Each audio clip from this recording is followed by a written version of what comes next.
Twongeye kubaramutsa nshuti bagenzi mudukurikiye, tunejejwe no kongera kugaruka ngaha imbere yanyu kugira ngo twigane ijambo ry'Imana. None rero aho muherereye reka tubasabe muce bugufi dusenga Imana.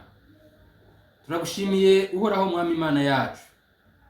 Tugushimiye ko duhaye umwanya mwiza wo kubumbura ijambo ryawe. Turakwinginze kugira ngo twigishe kandi duhe imitima yizeye kugira ngo iri jambo ryawe turyizere nkuko waryandikishije. Tubisabye Imana Data mu izina rya Yesu. Bibiliya idufitiye amakuru menshi kandi ni igitabo cyahumetswe n'Imana kubera ko Paulo yarabyanditse avuga amajambo akomeye ko ubutumwa n'ibyanditswe byose byahumetswe n'Imana kandi bikaba bifite umumaro wo kwigisha umuntu kugira ngo umuntu atunganirizwe Imana. Ibi byanditswe byera byahumetswe n'Imana bifise ikimazi mu guhana umuntu kandi bifise ikimazi mu gutoza indero umuntu. Buri muntu wese wiga ijambo ry'Imana bigomba kurangira iri jambo ry'Imana rigize ubushobozi kuri we kandi rikamuhinduramwo umuntu muzima ashobora gukorera Imana kandi agakora ibikorwa byose bihimbara Imana nk'uko ijambo ry'Imana ribivuga. None rero Imana yaduhaye iri jambo ryayo kandi iri jambo niryo yakoresheje mu kurema ibyo yaremye byose. Kubera ko mu gitabo c'itanguriro ijambo ry'Imana ritubwira ko Imana yavuze biraba kandi yategetse birakomera. Bivuze ko ijambo ry'Imana ubwaryo ryifisemo imbaraga yo gushira ubugingo mu c'Imana ivuze canke se mu c'Imana iremye. Natwe uyu munsi iri jambo nyine n'Imana yaduhaye kugira ngo ukujyiga kwacu gutume ubugingo bw'uwari humetse buremerwa mu mitima yacu. Iri jambo niryo umwanditsi umuhanuzi Yesaya yavuze ko mu gice cya 56 reka tuhasome, yavuze amajambo akomeye kugira ngo twumve mbega ijambo ry'Imana niki riba ryifisemwo kugira ngo turyige. Kubera ko kuri benshi tubura umwanya n'amahirwe yo kwiga ijambo ry'Imana kandi tugatakaza ubugingo, kandi ubugingo bw'Imana buri mu ijambo ryayo. Imana nishimwe cyane. Tugiye kurebera hamwe aya majambo yanditswe mu gitabo ca Yesaya igice ca 55. Hari amajambo avuga ku murongo waho w'icumi, haranditse ngo nk'uko imvura na sheregi bigwa bivuye mu ijuru ntibisubireyo, ariko bigatosa isi, bigatuma imeza ikera, igaha umubibyi imbuto, n'urya ikamuha ibyo kurya, uko niko ijambo ryanje riva mu kanwa kanje rizomera. Ntirizogaruka ubusa, ariko rizoshitsa ibyo ngomba, rizosohoza ico naritumye. Imana ishimwe cyane.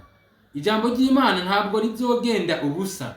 Igihe cyose Imana yavuze iba yiteguye no gusohoza ibyo yavuze.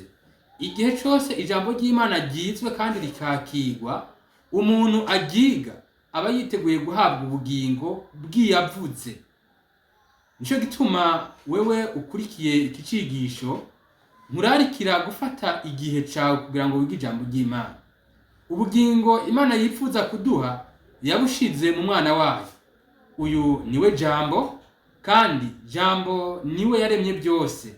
Natwe Imana yaduhaye iri jambo kandi igihe twiga ijambo ry'Imana, igihe twakira ijambo ry'Imana muri twebwe, nibwo buryo tuba twakiyemo Kristo watanze ijambo kandi we jambo. Imana nishimwe cyane. None rero turi imbere y'Imana kandi aho Imana yaduhaye ijambo ryayo kugira ngo ridukuze, ritume intekerezo zacu zishobora gukuzwa, tukagira ibitekerezo nk'iby'Imana kubera ko twakiriye ubugingo bw'Imana. Ibi intumwa Paulo yabivuze adashidikanya kubera ko yari imibereho yiwe. Mu gitabo ca mbere c'Abikorino igice cyaho ca 2 ku murongo wa 16, Paulo yaravuze neza yuko we ubwiwe n'abizeye Kristo bose bafise ibitekerezo nk'iby'Imana nk'ibya Kristo. Kubera iki? Kubera ko bakiriye ijambo rya Kristo iri jambo rya Kristo rire mu bugingo mu mitima yabo. Nawe ndakurarikira kumenya ico ijambo rya Kristo ritubikiye. Mu gitabo c'uburezi baranditse amajambo yerekana neza ko ijambo ry'Imana rifise ubushobozi kandi ko umuntu agiga atayindi mpamvu afise. Agomba kwiga ibyanditswe byera gusa kugira ngo yakire ubugingo bw'Imana muri we. Mu byanditswe byera ahahurira n'uwabyandikishije. Kandi ngo igihe atayindi mpamvu imutera gukora ibyo, ngo nta kindi kintu umuntu aba yiteze uretse gukura no gushika ku rugero rwaho Imana yipfuza kumugeza. Imana nishimwe cyane. None rero bagenzi, mu ijambo ry'Imana hari ubugingo. Ubu bugingo nibwo nkurarikira wewe unyumviriza kwakira igihe ukurikira aya majambo. None ni gute twotahura ico Kristo yavuze igihe Paulo yandikiye Abaheburayo mu cete ca kane Paulo yandikiye Abaheburayo igice murongo wa 14. Turagomba kumva n'ubundi amakuru ari mu ijambo ry'Imana adufasha kurushiza gusobanukirwa Kristo. Uko Yesu umuherezi mukuru aruta Aroni. N'ubundi nagomba ko binyuze muri rya jambo nkuko duhejeje kumva ico rifise n'imbaraga gifitemo, ndashaka ko mukurikira mwumve ikuntu Kristo umuherezi wacu mukuru aruta Aroni. Nuko ko dufise umuherezi mukuru akomeye yaciye mu ijuru, ni Yesu umwana w'Imana. Tubangirize ibyo twizera tukabyatura, kuko umuherezi mukuru dufise atari udashobora kubabarana natwe mu ntege nke zacu, ariko niwageragejwe uburyo bwose nkatwe, yamara we nta cyaha yakoze. Nuko nitwegera intebe y'ubuntu dushize ubwoba, kugira ngo turonke ikigongwe, tubone ubuntu bwo kudutabara mu gihe gikwiye. Imana nishimwe cyane. Dufise umuherezi wacu mukuru, kandi uyu muherezi mukuru niwe jambo. Uyu jambo niwe atubereye mu ijuru atuvuganira ku Mana, kandi imibereho yose tubamwo uyu munsi yayinyuzemo. Imibabaro yose duhura nayo nawe yayiciyemo, ariko wewe nubwo yageragejwe uburyo nk'ubwo tugeragezwamo, nta cyaha yakoze. Binyuze mu maraso ya Yesu no mu ijambo ryiwe, natwebwe yadusezeraniye imbaraga iduhesha kunesha icyaha no kudakora icyaha. None rero ko dufise utuvuganira imbere ya Data azi intege nke zacu, uwageragejwe ku rugero nk'ubwo natwe twageragejwemo, uwahuye n'ibigeragezo nk'ibyo nawe we uri kurahura nabyo uyu munsi, ibyizigiro byawe bihagaze kuki? Kristo atuvuganira yabaye umunyamibabaro, kandi ukugeragezwa kwiwe ntikwatumye akora icyaha nk'uko kuri benshi uyu munsi. Iyo tugeragejwe n'imibiri, iyo tugeragejwe n'ibitubabaza n'ubukene n'ibindi byinshi, twisanga nk'aho menga inyishu ku bigeragezo ni ugukora ibyaha. Ariko Kristo uyu yageragejwe uburyo bumwe n'ubwo tugeragezwamo, ntabwo ukugeragezwa kwiwe kwamuteye gukora icyaha. Turagomba kumva impamvu Kristo yatanzwe, ni ukugira ngo twebwe abanyabyaha duhabwe ubugingo bwiwe. Kandi iyo ubugingo bwa Kristo tubuhawe biciye mu ijambo ry'Imana, bihindukira twebwe abakiriye ubwo bugingo kudakora icyaha nk'uko nawe yabaye hadakora icyaha. Bagenzi, turagomba kumva ibi bintu neza. Kristo mu mibereho yiwe itarangwamo icyaha, iyo mibereho ntabwo yayibayemo kugira ngo we ubwe, kuko we nta n'icyaha yakoze, ni ukugira ngo twebwe abanyabyaha dushikanwe ku rugero rwo kudakora icyaha. Mu gitabo cya Yohana igice cya 5 ku murongo wa 24 hari amajambo akomeye tugomba kumva, kandi nipfuza ko turi burangirize ko ikiganiro cyacu muri kano kanya. Yohana igice cya 5 ku murongo wa 24 haravuga ngo, nukuri ndababwire, uwumva ijambo ryanje akizera uwantumye niwe afise ubugingo budashira. Imana ishimwe cyane. Uwumva ijambo rya Kristo akizera uwamutumye niwe afise ubugingo budashira, kandi ntazoshigwa mu rukinja, ariko abavuye mu rupfu ashitse mu bugingo.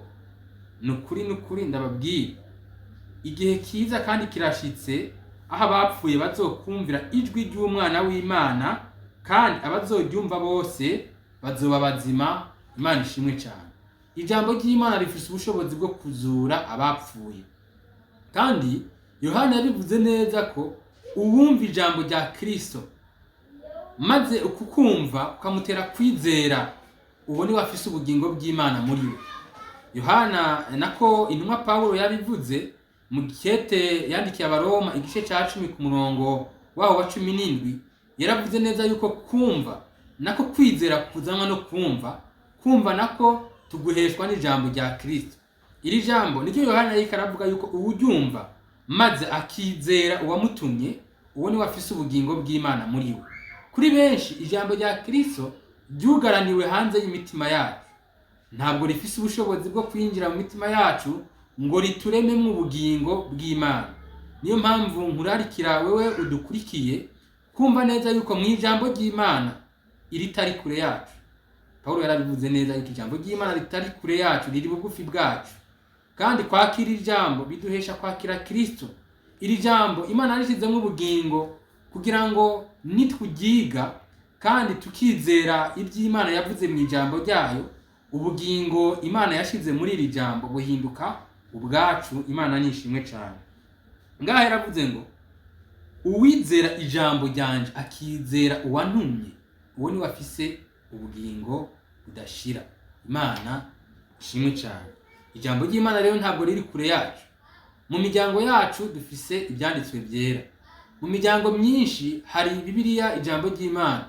Imana yaduhaye iri jambo kugira ngo ritube hafi, kugira ngo nitujabuke ibiyaga ngo duge mu ijuru, nkuko Paulo yabivuze ngo ninde azoduga mu ijuru kuri tumanurira, ninde azomanuka ikuzimu kutuduganira Kristo, canke se ninde azoduga mu ijuru kumutumanurira.